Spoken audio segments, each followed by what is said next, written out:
Shape 2 এর ভিডিওতে আপনাদের সবাইকে স্বাগত। আজকে আমরা আলোচনা করব রাইট অফ পিরামিড। আমি সুষময় বর্মন, সিএসই রাজশাহী বিশ্ববিদ্যালয় থেকে পড়াশোনা করেছি এবং বর্তমানে অ্যাসিস্ট্যান্ট প্রোগ্রামার বাংলাদেশ কম্পিউটার কাউন্সিলে রয়েছি। আমাদের Facebook page Sushmoy study hub এবং ইউটিউব চ্যানেল সুষময় স্টাডি হাবে আপনারা গিয়ে দেখে আসতে পারেন আমাদের ভিডিওগুলো যদি আপনাদের ভালো লেগে থাকে। তো আজকে আমরা শুরু করি মূল আলোচনা।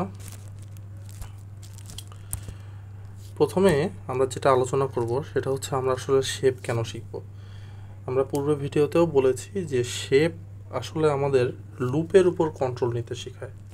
ঠিক আছে, লুপের উপর কন্ট্রোল নিতে শেখায় যে আমরা আসলে একটা লুপকে কত ভালোভাবে আমাদের প্রয়োজন অনুসারে হ্যান্ডেল করতে পারি, সেটা আসলে আমাদের শেপ প্র্যাকটিস করলে আমাদের সেটা শিখতে সুবিধা হয়।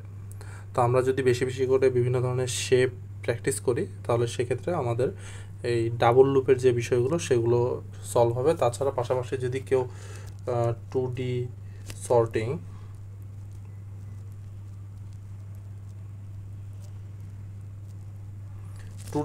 প্র্যাকটিস করে তাহলে আমার মনে হয় যে 2D সর্টিং বলতে 2D অ্যারে সর্টিং প্র্যাকটিস করে তাহলে আমার মনে হয় যে লুপ বা নেস্টেড লুপের উপর কন্ট্রোলটা ভালো হবে। তো আমরা আলোচনায় চলে যাই। তো আজকে আমরা যেটা আলোচনা করব সেটা হচ্ছে রাইট হাফ পিরামিড। এই পিরামিডে আমরা গত ক্লাসে যেটা আলোচনা করেছিলাম সেটা হচ্ছে লেফট হাফ পিরামিড, সেটা এরকম ছিল। তো এখানে আমাদের কিন্তু প্রথমে স্পেস প্রিন্ট করার কোনো বিষয় ছিল না। মানে এখানে যেরকম আমরা দেখতে পাচ্ছি যে এখানে স্পেস রয়েছে কিছু, ঠিক আছে, আমি স্পেসগুলো আসলে ড্যাশ দিয়ে বুঝিয়ে দিচ্ছি। দেখেন এখানে কিন্তু স্টার প্রিন্ট করার আগে বিভিন্ন নির্দিষ্ট রোতে বিভিন্ন ধরনের স্পেস প্রিন্ট করতে হচ্ছে, কিন্তু আমাদের এই শেপটাতে কিন্তু কোনো ধরনের স্পেস প্রিন্ট করার প্রয়োজন ছিল না। এজন্য আমাদের এইটার চেয়ে এইটার থেকে এটা একটু বেশি কঠিন। বর্তমানে আমরা যেটা শিখছি রাইট হাফ পিরামিড, এটা একটু বেশি কঠিন। তো আমরা আলোচনায় চলে যাই যে জিনিসটা আমরা কীভাবে শিখব। তো প্রথমেই আমাদের যেটা দেখতে পাচ্ছি যে গত আমাদের যেই শেপটা ছিল লেফট হাফ পিরামিড, সেটার সাথে আমাদের এটা মূল পার্থক্য আমরা বললাম যে এখানে আমাদের বিভিন্ন ধরনের স্পেস প্রিন্ট করতে হবে। তো আমরা যদি আমাদের রো লুপ, আমরা আগের ক্লাসেও বলেছিলাম যে আমরা এখানে এটাকে একটা ম্যাট্রিক্সের মতো চিন্তা করতে হবে। ঠিক আছে, আমরা যদি এটাকে একটা ম্যাট্রিক্সের মতো চিন্তা করি তাহলে আমরা দেখতে পাচ্ছি যে এখানে টোটাল 4টা রো আছে, 4টা কলাম আছে। এখানে n সংখ্যক রো, n সংখ্যক কলাম থাকতে পারে।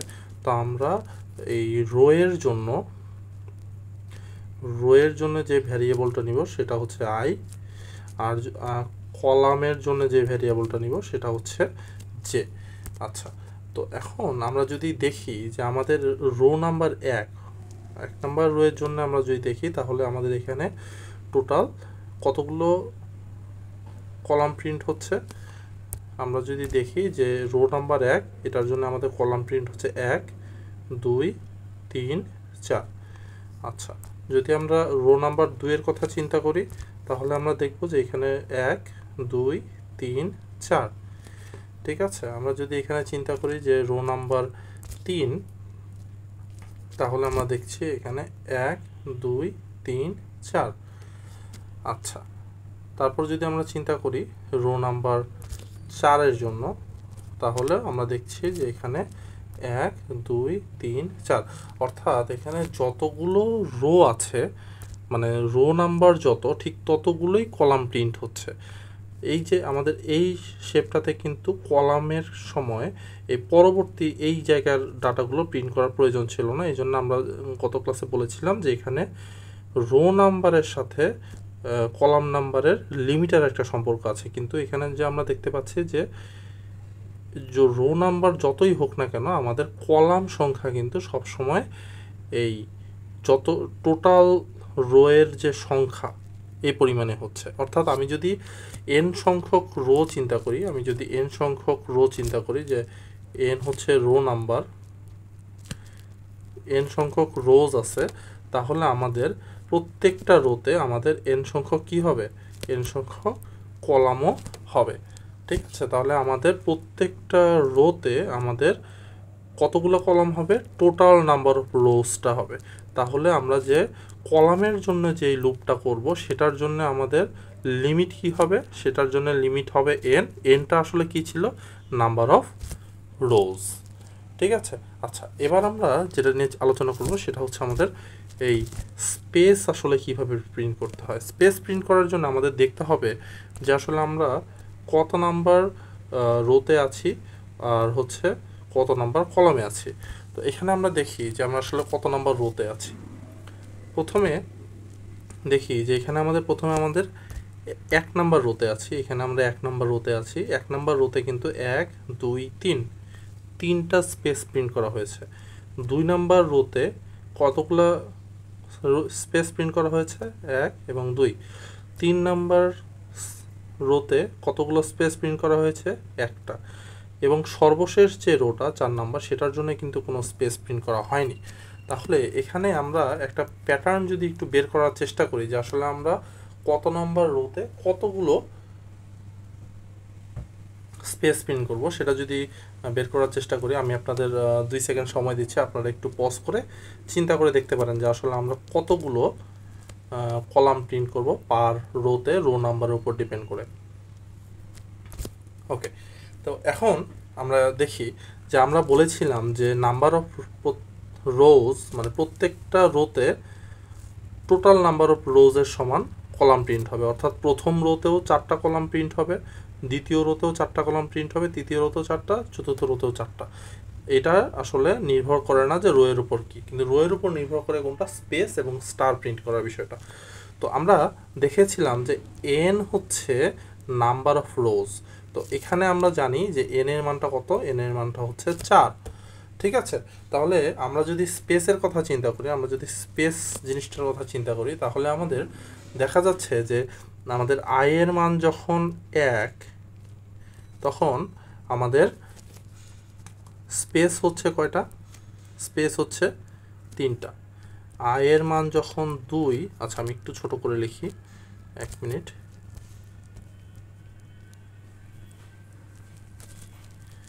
আচ্ছা, তাহলে আমরা এখানে দেখতেছি যে এন এর মান হচ্ছে 4। ওকে, তাহলে আমরা যখন দেখব যে আই এর মান যখন 1, তখন এস এর মান হচ্ছে, এস বলতে আমরা স্পেস বোঝাচ্ছি, এস হচ্ছে 3টা, মানে আই যখন 1 তখন এস হচ্ছে 3টা, মানে 3টা স্পেস প্রিন্ট হচ্ছে। আই যখন 2 তখন আমাদের স্পেস প্রিন্ট হচ্ছে কয়টা, 2টা। আই এর মান যখন 3 তখন আমাদের স্পেস প্রিন্ট হচ্ছে কয়টা, একটা। আর আই এর মান যখন 4 তখন আমাদের স্পেস প্রিন্ট হচ্ছে কয়টা, একটাও না, 0। আর আমরা এখানে এন এর মান কত বলেছিলাম, এন এর মান বলেছিলাম 4। তাহলে এই এন এর সাথে আই এবং এস এর যদি আমরা একটা কম্পেয়ার করি, তাহলে এখানে আমরা একটা গুরুত্বপূর্ণ প্যাটার্ন আমরা লক্ষ্য করব। সেই প্যাটার্নটা কি, একটু চিন্তা করে দেখেন তো যে প্যাটার্নটা আসলে কি হতে পারে। ওকে, তাহলে আমরা প্যাটার্নটা যেটা দেখছি সেটা হচ্ছে যে আমাদের এস এর যে মানটা হচ্ছে সেটা আসলে এন মাইনাস আই। ঠিক আছে, কেন, দেখেন এন এর মান তো 4, তাহলে যখন আমরা আই এর মান 1, তাহলে 4 থেকে 1 বিয়োগ করলে 3। আয়ের মান যখন 2 তখন 4 থেকে 2 বিয়োগ করলে 2। আয়ের মান যখন 3 তখন 4 থেকে 3 বিয়োগ করলে হয় 1। আয়ের মান যখন 4 থেকে 4 বিয়োগ করলে হয় 0।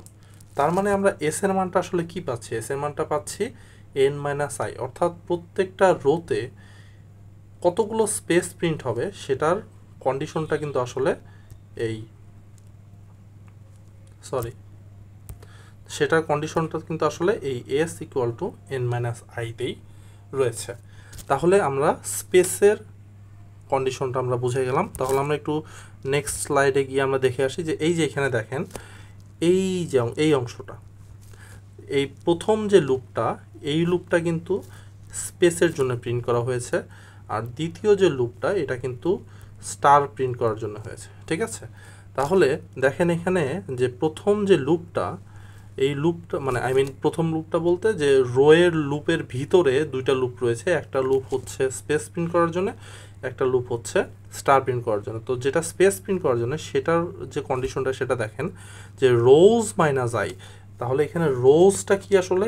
রোজটা হচ্ছে নাম্বার অফ রোজ, মানে আমরা যেটাকে এন দিয়ে প্রকাশ করেছি সেটাই কিন্তু এখানে রোজ। আশা করি ব্যাপারটা আপনারা বুঝতে পেরেছেন। তাহলে কতগুলো স্পেস প্রিন্ট হবে? রোজ মাইনাস আই, অর্থাৎ এন মাইনাস আই। ঠিক আছে, তাহলে আশা করি আপনারা স্পেসের কন্ডিশনটা বুঝতে পেরেছেন। আর এখানে আমরা যদি এখন স্টারের হিসাবটা করি, স্টারের হিসাবটা করলে আমরা দেখতে পাবো, ওকে, তাহলে দেখেন আমরা এখানে স্টার যদি বলি, স্টারকে আমরা ধরলাম টি, ঠিক আছে। তাহলে আমরা যখন আয়ের মান 1 তখন আমরা স্টার প্রিন্ট করতেছি কতগুলা? একটা। আয়ের মান যখন 2 তখন আমরা স্টার প্রিন্ট করছি কতগুলা? দুইটা। আয়ের মান যখন 3 তখন আমরা স্টার প্রিন্ট করছি কতগুলা? তিনটা। আয়ের মান যখন 4 তখন আমরা স্টার প্রিন্ট করছি কতগুলো? চারটা। তার মানে এখানে একটা সিম্পল হিসাব যে আমাদের যে স্টারের যে হিসাবটা সেটা আসলে কিন্তু যতগুলো আমাদের আয় মানে আয়ের মান যত, আমরা ঠিক ততগুলোই স্টার প্রিন্ট করছি। তাহলে আমাদের টি এর মানটা কি হবে? টি এর মানটা আসলে আই হবে, মানে আয়ের মান যত হবে আমরা ঠিক ততগুলোই কি প্রিন্ট করব? স্টার প্রিন্ট করব। তাহলে আমরা দেখি পরবর্তী আমাদের অংশে যে এখানে এই যে আমরা যে বলেছিলাম যে এই লুপটা আসলে স্টার প্রিন্ট করার জন্য, সেটা আসলে কন্ডিশনটার দিকে যদি আমরা নজর দিই সেখানে দেখেন কন্ডিশনটাতে কি হচ্ছে যে আয়ের মান যত আমরা ঠিক আয়ের মান যত আমরা ঠিক ততগুলোই কিন্তু স্টার প্রিন্ট করছি। দেখেন এইখানে যে কন্ডিশনটা আছে, দেখেন যে আমরা স্টার ঠিক ততগুলোই প্রিন্ট করছি যে আয়ের মান কত। তাহলে আমরা এই প্রোগ্রামটাতে কি দেখলাম? এই প্রোগ্রামটাতে আসলে দুইটা জিনিস নিয়ে আলোচনা হয়েছে, একটা হচ্ছে স্পেস আর একটা হচ্ছে স্টার। যে আমরা এই শেপটা বানানোর জন্য আমাদের দুইটা জিনিস কনসিডারেশনে রাখতে হবে, যে আমরা প্রত্যেকটা রোতে প্রথমে কয়টা করে স্পেস প্রিন্ট করব, কতগুলা স্পেস প্রিন্ট করব, আর তারপর টেকনিক্যালি কতগুলা স্টার প্রিন্ট করব। আশা করি আপনারা বুঝতে পেরেছেন। যদি আপনাদের আমাদের ভিডিওগুলো ভালো লাগে তাহলে অবশ্যই আমাদের ফেসবুক পেজটি লাইক করবেন এবং আমাদের ইউটিউব চ্যানেলটি সাবস্ক্রাইব করে রাখবেন। ধন্যবাদ।